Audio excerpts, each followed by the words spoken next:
Donc, nous allons aborder la deuxième partie de notre exposé d'aujourd'hui. Celui donc qui va constituer à la mise en œuvre de notre système de divination à portée scientifique, lequel est composé d'un dispositif à plusieurs éléments et que je vais vous décrire, parce que il n'est pas question de faire de mystère sur le pourquoi du comment, du fonctionnement d'un dispositif scientifique. Alors, on a de part et d'autre du plan de travail des serpents occupés à montrer l'os. Un noir et un blanc.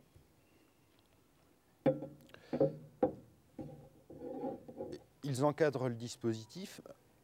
L'un représente la naissance et le second la mort. Ce qui nous intéresse, évidemment, se situe dans l'intervalle.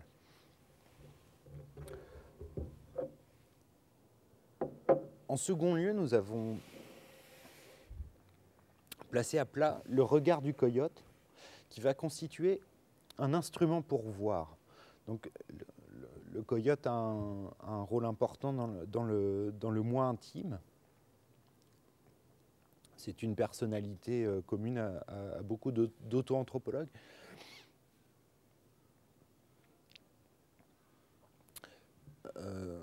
Regard du coyote,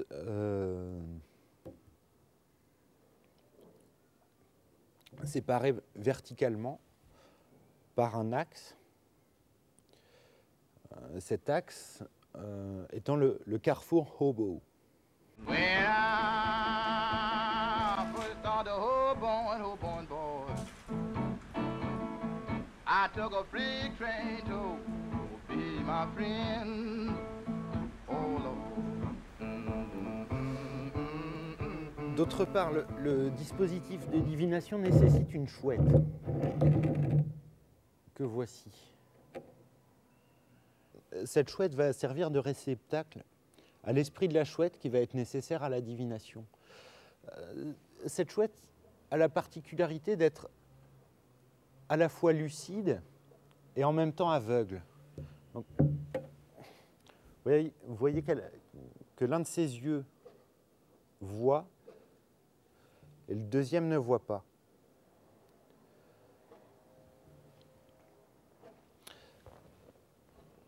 Elle a donc la particularité de voir et d'être aveugle en même temps. De même que, par exemple, Tirésias, le devin de l'Antiquité grecque, bien qu'aveugle, et peut-être du fait qu'il était aveugle, avait en contrepartie et en compensation des facultés de vision divinatoire.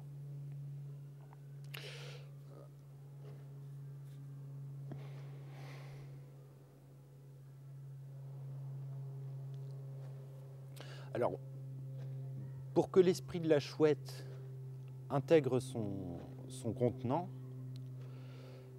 il est nécessaire de l'appeler. La chouette contient la bière.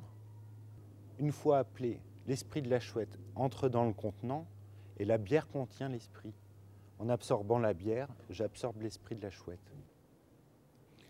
Le fait que la chouette contienne de la bière n'est évidemment pas un fait anodin. C'est-à-dire que la bière a une valeur symbolique tout à fait particulière. Elle s'accompagne même d'une petite prière qui est la suivante.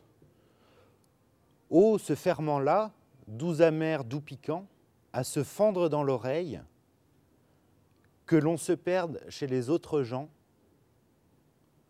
que l'homme couche avec leur femme. » Donc ça, c'est la prière qui est associée à la bière. C'est-à-dire qu'elle a été dite par les fabricants de la bière pendant sa fabrication et charge le liquide de son incantation. C'est-à-dire que ce qu'il faut retenir, c'est à se fendre dans l'oreille. Donc c'est quelque chose qui va ouvrir l'esprit qui va ouvrir l'écoute, que l'on se perde chez les autres gens. Donc c'est vraiment à des fins d'auto-anthropologie que la bière a été choisie. Que l'on se perde chez les autres gens, donc ça veut dire qu'on va obtenir ce décentrement du moi scientifique, donc par l'absorption de bière. Hein.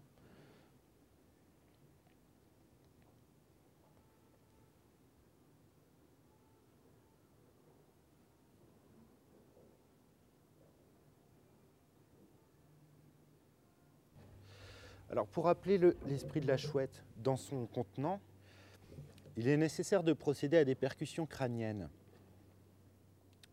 Les percussions crâniennes sont liées en vérité aux deux serpents. Je vais faire un court rappel sur les serpents, qui est un rappel important. Je disais en vous les présentant que les serpents étaient occupés à Montrelos.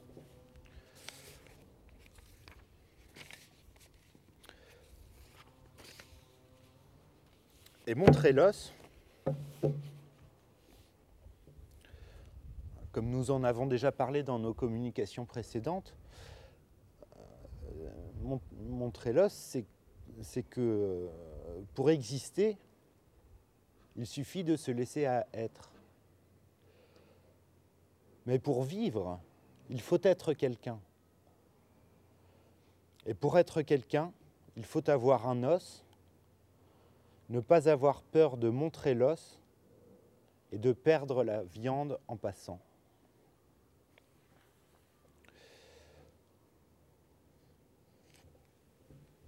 Aussi, les percussions crâniennes ne visent pas directement à montrer l'os, mais bien à faire sonner l'os. C'est-à-dire que donc, les percussions crâniennes fonctionnent comme ceci.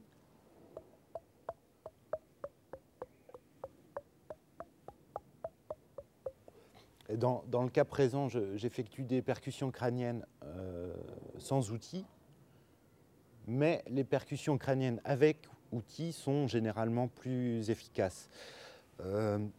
D'où la grande cuillère. La grande cuillère représentant des chouettes.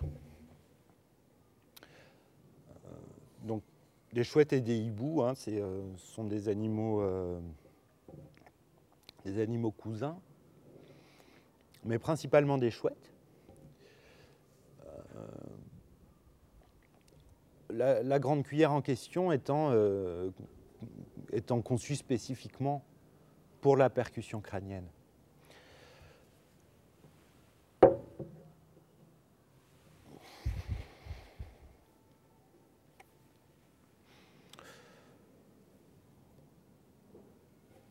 Enfin, le panier lui-même,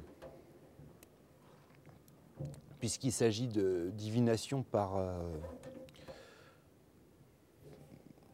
panier divinatoire,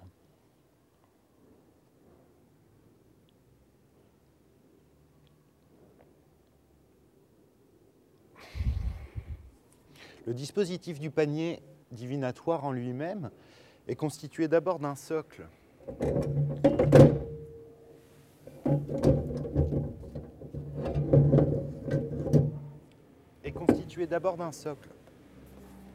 Que j'ai décrit ce matin, hein, donc je ne vais pas revenir dessus.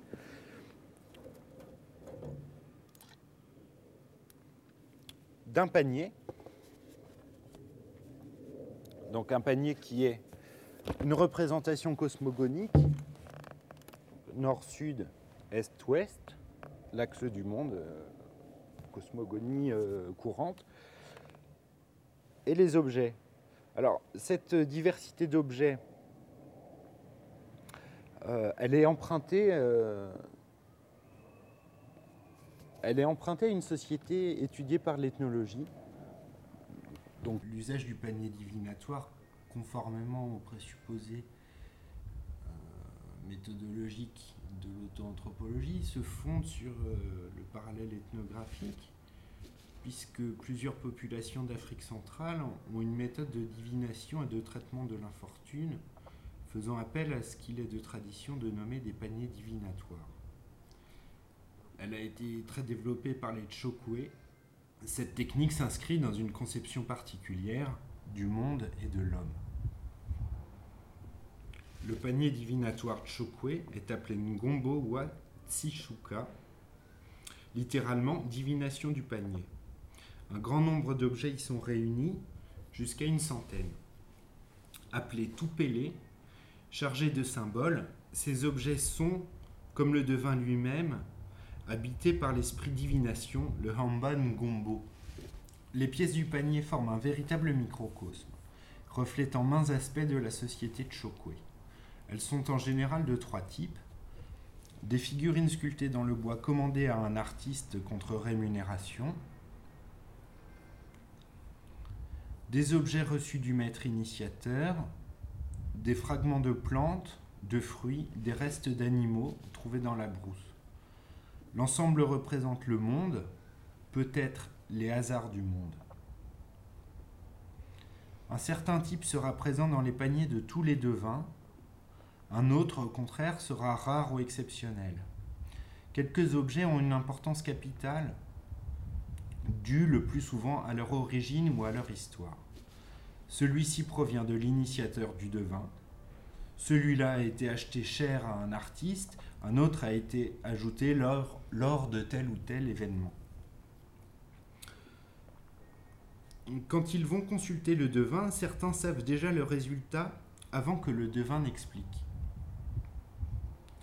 Parce qu'ils voient eux-mêmes la réponse du panier. Ils regardent comment bougent les Tupele, les objets du panier, comment ils se mêlent les uns aux autres pour répondre. Ces objets ne sont donc pas passifs, symboles reflétant les croyances et même l'organisation de la société, ils sont chargés d'une sorte de vie.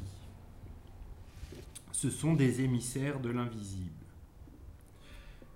Ils ne soignent pas par eux-mêmes, mais empruntent eux aussi de l'esprit de divination. Ils contribuent au pouvoir du devin.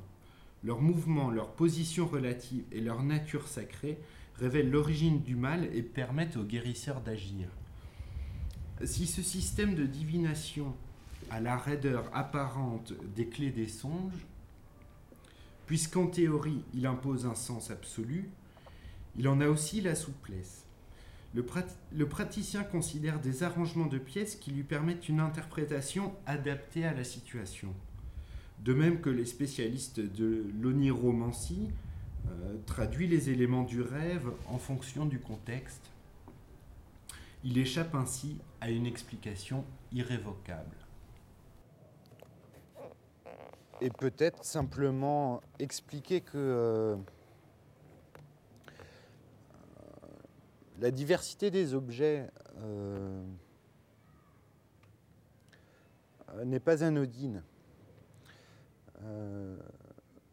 C'est-à-dire qu'en composant l'ensemble d'objets, il est nécessaire d'y intégrer autant des objets végétaux qu'animaux, minéraux, des objets manufacturés, des objets achetés, des objets donnés, des objets trouvés. On sait que chez les Trobriandais,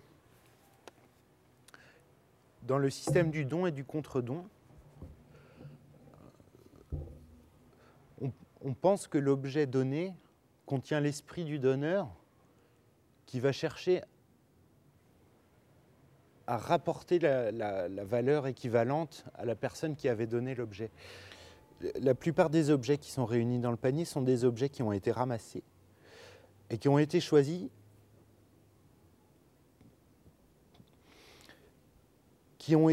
pour leur capacité à concentrer en eux l'esprit de la société qui les a créés. Donc là, il n'est pas question d'y concentrer l'esprit de quelqu'un qui leur est donné, mais bien l'esprit d'un groupe humain qui leur a abandonné ou qui leur a mis au rebut.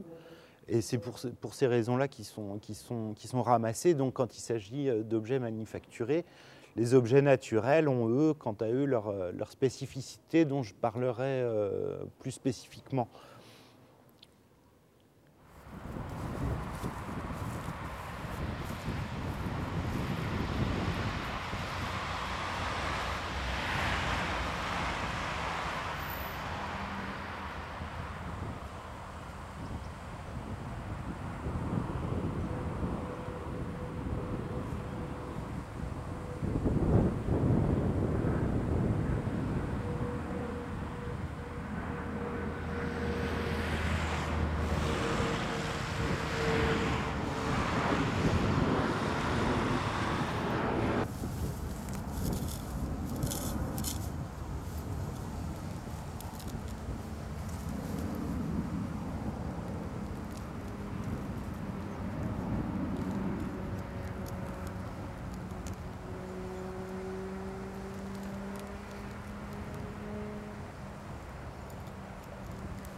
La racine, c'est l'ascendance, et ça, c'est la descendance. C'est inversé.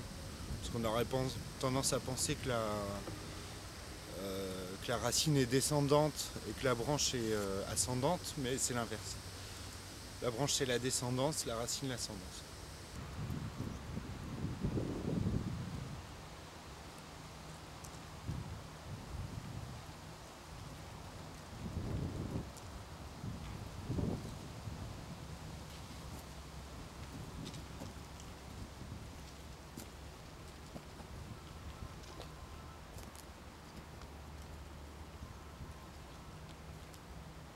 Ça, c'est la queue du coyote.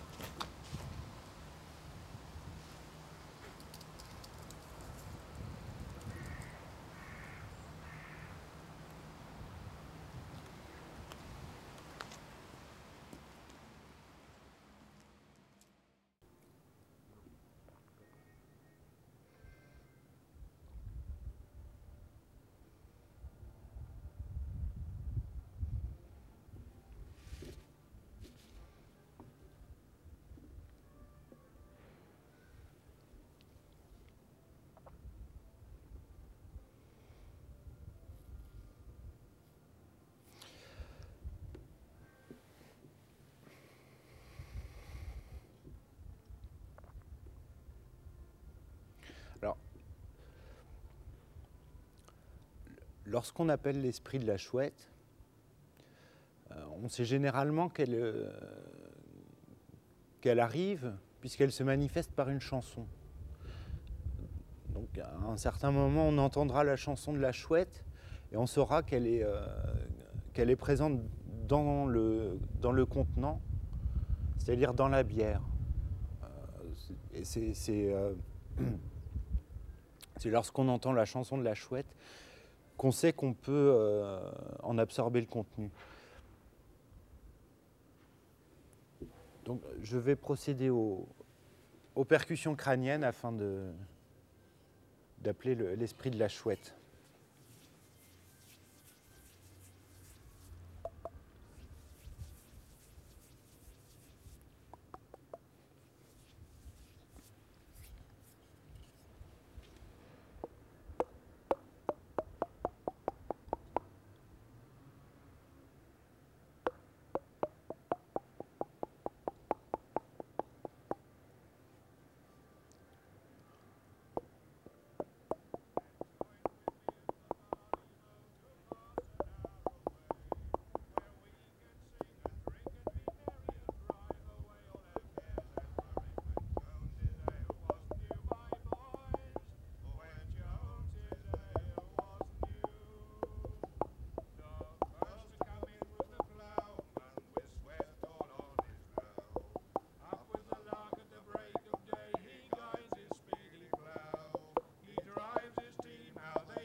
The next to come in was the blacksmith, his brawny arms all bare, and with his pint of Jones's ale he has no fear or care.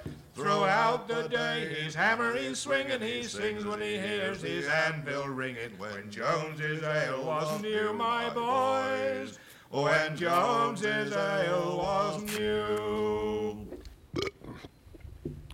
Pardon. Donc